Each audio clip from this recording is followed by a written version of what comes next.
para adorá-lo. Eu sinto muita liberdade aqui e eu quero deixar de lado o estigma evangelístico e eu quero trazer uma palavra que o Senhor colocou e me fez recordar esta manhã. Eu sinto que hoje Deus tem um milagre especial para alguém aqui. Eu creio. Eu estou sentindo uma presença muito forte do Espírito de Deus neste altar. Eu não sei como você está, mas eu estou sentindo uma presença extraordinária do Espírito de Deus nesta casa. Esse último louvor foi profético. E o mesmo Deus que promete, Ele é o mesmo que cumpre. O mesmo Deus que cumpre é o mesmo que continua abençoando. Eu creio. E aquele que começa uma boa obra, Ele é o mesmo que aperfeiçoa. Eu nasci para crer. Irmãos, este ano 2016 é um ano especial. Eu creio. Se eu fosse você, Eu recebo. eu já começava a adorá-lo de uma forma especial. Viva, Ele comandará. O Keshnehebi Kohandu Kerimefly. Eu recebo. Namandu e Kondereflash Há uma presença de Deus aqui. Aleluia. Sem mais delongas, queridos. Assentado mesmo como estão. Abra comigo a sua Bíblia no Evangelho segundo escreve São João. Evangelho segundo escreve São João, capítulo de número 20, e versículo 24 a seguir. Minha palavra hoje é reflexiva, muito simples. Eu até oro a Deus que Deus lhe dê graça para conseguir ouvir-me por alguns segundos, alguns minutos. Mas eu tenho uma palavra de Deus para alguém aqui. Eu creio. Amém? Amém. Diz assim a palavra do Senhor. Ora, Tomé, um dos 12, chamado Dídimo, não estava com eles quando veio Jesus. Disseram-lhe, pois, os outros discípulos: vimos o Senhor. Mas ele disse-lhes: se eu não vir o sinal dos cravos em suas mãos, não puser o dedo no lugar dos cravos e não puser a minha mão no seu lado, de maneira nenhuma o crerei. E 8 dias depois, diga comigo, 8 dias depois. 8 dias depois. Você pode dizer mais uma vez, diga 8 dias. 8 dias Depois. depois. Estavam outra vez os seus discípulos dentro, e com eles Tomé. Chegou Jesus estando as portas fechadas, e apresentou-se no meio e disse: paz seja convosco. Depois disse a Tomé: põe aqui o teu dedo, vê as minhas mãos e chega a tua mão e põe-na no meu lado. Não sejas incrédulo, mas crente. E Tomé respondeu e disse-lhe: Senhor meu e Deus meu. Amém? Amém. Queridos, Jesus sabe que tem pouco tempo. Ele sabe que a sua hora é chegada. Ele sabe que os momentos que antecedem a sua ida aos céus é chegado. E com pouco tempo que ele tem, ele começa então a organizar e a preparar a sua equipe. Ninguém faz nada sozinho. Ninguém consegue fazer nada sem o apoio, sem a ajuda, sem estarem juntos.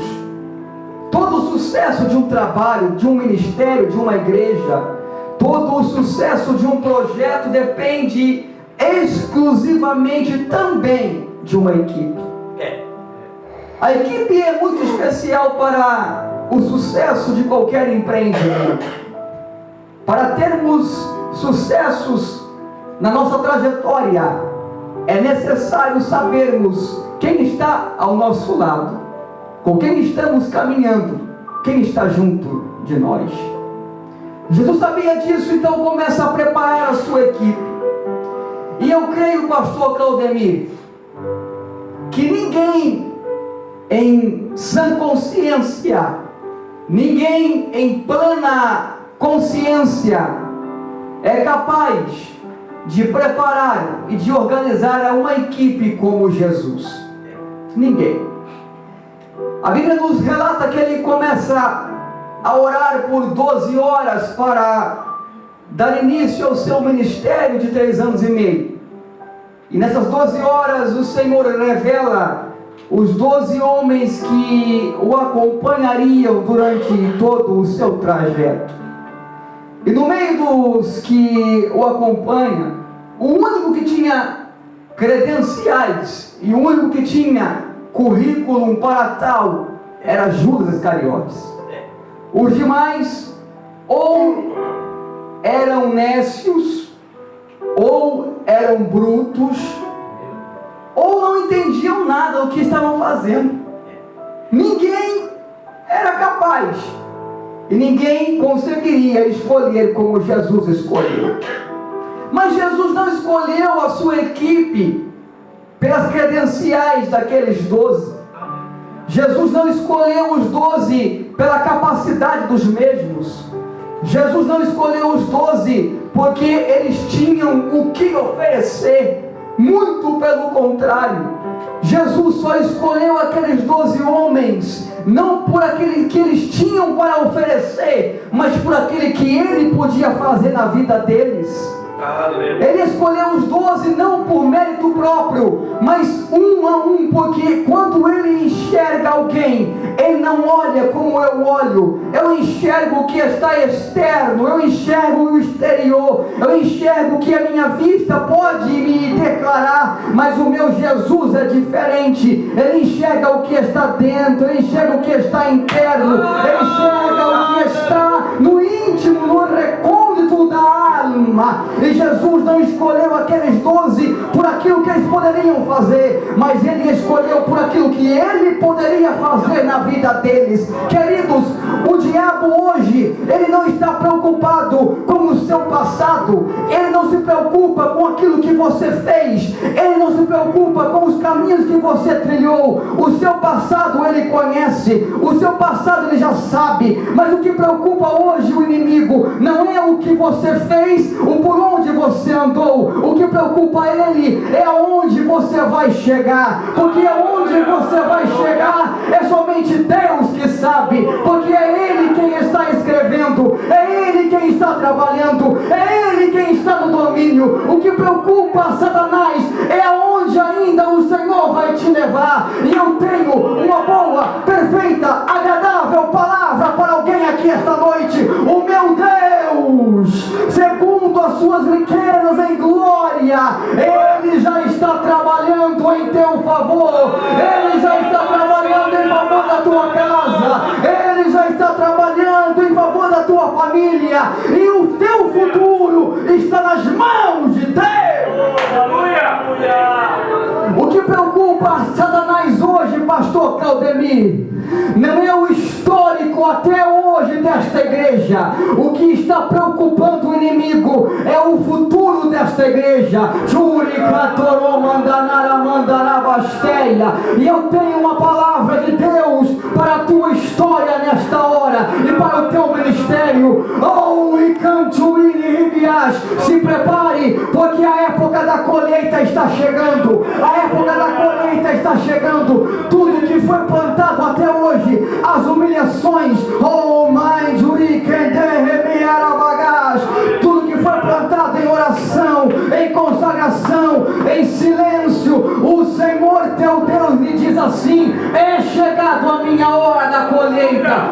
O que preocupa o inimigo é o futuro que Deus tem para esta igreja. Ele escolhe a sua equipe. Ele escolhe um cobrador de impostos. Ele escolhe pescadores. Ele escolhe pessoas comuns e simples. Você não vai encontrar nenhum catedrático na equipe de Jesus, nenhum diplomado.